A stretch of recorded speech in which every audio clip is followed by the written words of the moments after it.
ভাবি আমাকে পেছন থেকে জড়িয়ে ধরে বলল, অপু তোকে আমি আজকে ছাড়ছি না, আজ তোকে কিছু না কিছু করতেই হবে। আমি কলেজে যাওয়ার জন্য ড্রেসিং টেবিলের সামনে দাঁড়িয়ে পোশাক পরছিলাম, সাথে সাথে পেছন ফিরে ভাবিকে বললাম, ভাবি এটা ঠিক না, এটা পাপ। ভাবি একটা অট্টহাসি দিয়ে বলল, দেহের ক্ষুধা কি পাপ পুণ্য বোঝে রে? আপনার তো স্বামী আছে, তারপরেও দেহের ক্ষুধা থাকবে কেন? আমার কথা শুনে ভাবি একটা তাচ্ছিলের হাসি দিয়ে বলল, স্বামী আছে, সেটা নামের স্বামী, দুমুঠো ভাত আর বছর শেষে একটা কাপড় দেওয়ার জন্য। সে কি একবারও আমার কথা ভাবে? ভাবির কথা শুনে আমি কিছুটা অবাক হয়ে বললাম, কেন? আমি তো দেখি আপনারা খুব হাসি খুশিতে আছেন, তাহলে এখানে অপূর্ণতা কোথায়? ভাবি এবার একটা দীর্ঘশ্বাস ছেড়ে বলল, অপূর্ণতা সংসারে নয়, অপূর্ণতা হচ্ছে বিছানায়। অবাক হয়ে প্রশ্ন করলাম, মানে? শোন, তোকে শুধুমাত্র গতকাল রাত্রের একটা ঘটনা বলি।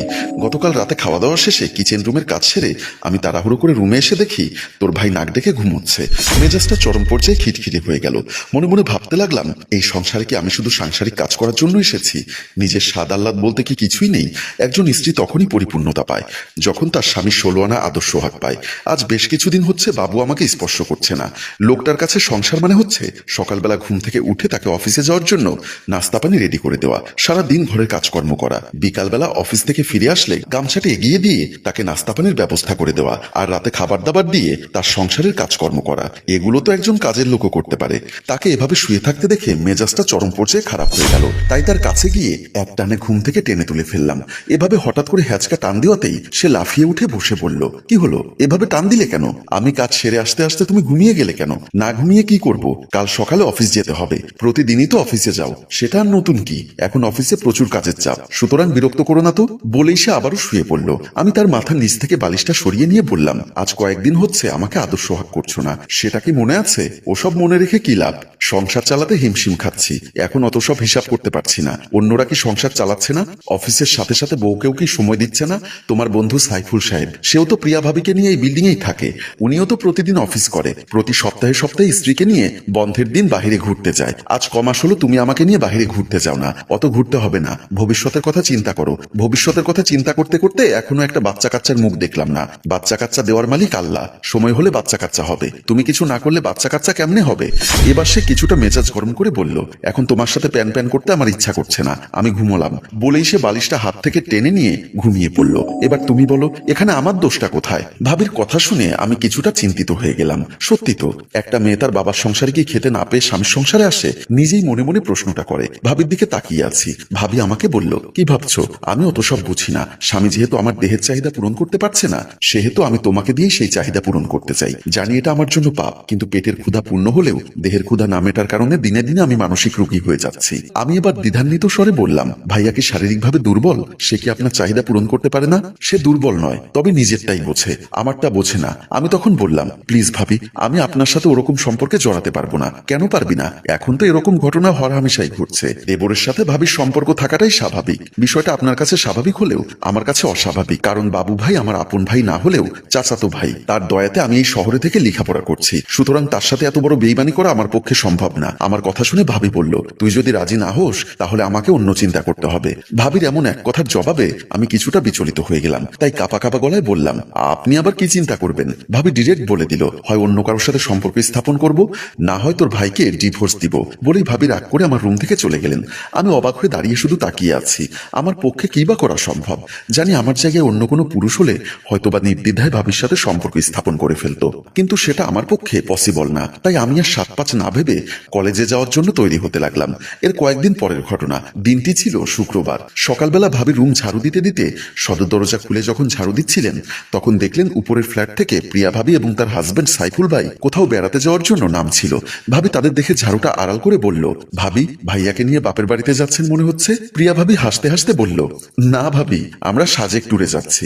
প্রিয়া ভাবির মুখে সাজেক ট্যুরের কথা শুনে ভাবি একটা দীর্ঘশ্বাস ছেড়ে বললেন, গত মাসে না আপনারা জাফলং গেলেন, এই মাসে আবার সাজেক? প্রিয়া ভাবি বলল, আপনার ভাই প্রতি মাসে আমাকে নিয়ে কোথাও না কোথাও ঘুরতে চান, যদিও বা এর আগেও একবার আমরা সাজেক গেছিলাম। এখন নাকি সাজেক আরো উন্নত মানের হয়েছে, তাই আজ আবার যাচ্ছি। পাশে দাঁড়ানো সাইফুল ভাই বলল, গত পরশুদিন শাকিব খানের রাজকুমার সিনেমাটা দেখেছি, ওই সিনেমার শেষ দৃশ্যে নাকি সাজেকের খাসরাং হিল ভিউ রিসোর্টে শুটিং হয়েছিল। আমার ভাবি বলল, কোন দৃশ্যটা?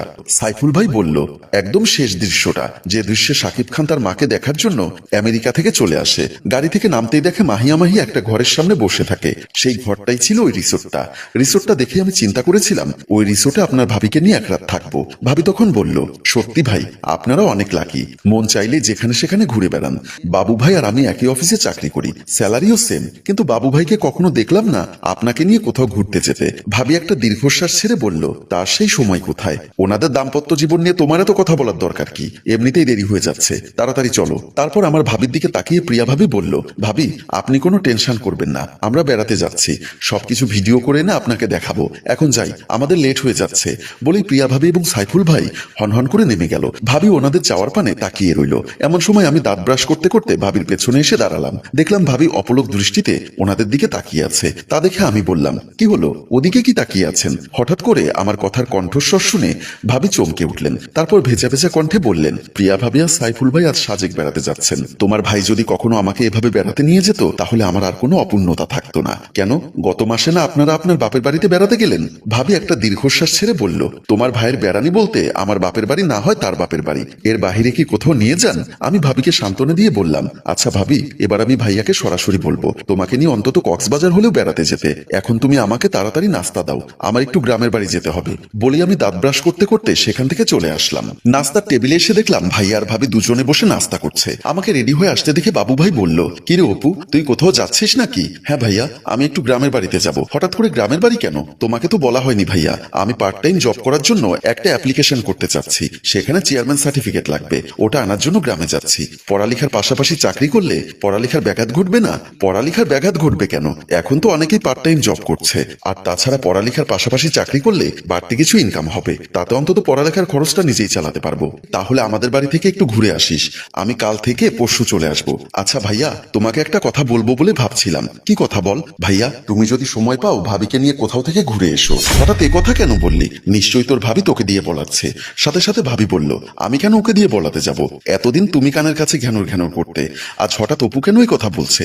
অপু কেন এ কথা বলছে সেটা আমি কিভাবে বলবো? আমি লক্ষ্য করলাম তাদের মধ্যে ঝগড়া লেগে যাচ্ছে, তাই আমি দুজনকে থামিয়ে দিয়ে বললাম, প্লিজ ভাইয়া, তোমরা ঝগড়া করো না, আমার কথাটা একবার বোঝার চেষ্টা করো। তোমার সাথে একই অফিসে চাকরি করে সাইফুল ভাই, উনি প্রতি মাসে ওনার ওয়াইফকে নিয়ে বিভিন্ন জায়গায় ট্যুরে যান, কিন্তু তোমাকে কখনো ভাবিকে নিয়ে কোথাও ট্যুরে যেতে দেখলাম না। আমার কথার উত্তরে ভাইয়া বলল, দেখ অপু, ওদের হয়তো বা ভবিষ্যতের কোনো পরিকল্পনা নেই, যাই ইনকাম করে তাই খরচ করে, কিন্তু আমাকে তো ভবিষ্যৎ নিয়ে ভাবতে হয়। আজ চাকরিটা আছে, কালকে নাও থাকতে পারে, তখন চলবো কিভাবে? ভাইয়ার কথা শুনে আমি বললাম, রিজিকের মালিক রাজ্জাক, আজ চাকরিটা আছে, কালকে না থাকলে যে তোমাকে উপোস থাকতে হবে এমন তো কোনো কথা নেই, আল্লাহ তাআলা একটা না একটা ব্যবস্থা করে দিবেন।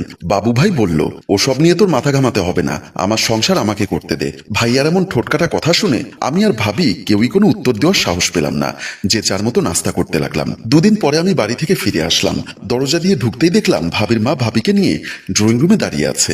বাবু ভাই ভাবির মায়ের হাত চেপে ধরে বলল, প্লিজ আপনি একটু বোঝার চেষ্টা করুন, এভাবে আপনার মেয়েকে নিয়ে যাবেন না। ভাবির মা বলল, আমার হাত ছাড়ো, মেয়ে যেটা সিদ্ধান্ত নিয়েছে আমি তার বাহিরে কিচ্ছু বলতে পারবো না। আমি তখনও দরজার সামনে দাঁড়িয়েছিলাম। হঠাৎ বাবু ভাই আমাকে দেখে বলল, অপু তুই এসেছিস, ভালো হয়েছে, দেখ না তোর ভাবি তার মাকে ডেকে এনেছে, ও নাকি এক্ষুনি বাপের বাড়ি চলে যাবে। আমি অবাক হয়ে প্রশ্ন করলাম, কেন ভাবি বাপের বাড়ি চলে যাবে কেন? সাথে সাথেই ভাবির মা বলল, তুমি বলো তো বাবা, আমি কি খাওয়াতে না পেরে আমার মেয়েকে বিয়ে দিয়েছিলাম? ওদের বিয়ের আজ এত বছর হতে চললো, অথচ একটা নাতি নাতনির মুখ দেখলাম না। এত বছর আমার মেয়ের সাথে বিয়ে হলো, কখনো আমার মেয়েটাকে কোথাও ঘুরতে নিয়ে গেল না। তোমার ভাই শুধু টাকা আর টাকা ছাড়া কিছুই চেনে না। মাউইমার মুখে এমন কথা শুনে আমি কি উত্তর দিব ভেবে পাচ্ছি না। হ্যালো ভিউয়ার্স, আপনারা কি মনে করেন, এমন স্বামীর সংসার করা উচিত? ইভার কি মায়ের সাথে চলে যাওয়া উচিত? ইভার জায়গায় আপনারা হলে কি করতেন সেটা কমেন্ট বক্সে লিখে জানান। আর গল্পটি ভালো লাগলে এক্ষুনি শেয়ার করে দেওয়ার অনুরোধ রইল। ধন্যবাদ।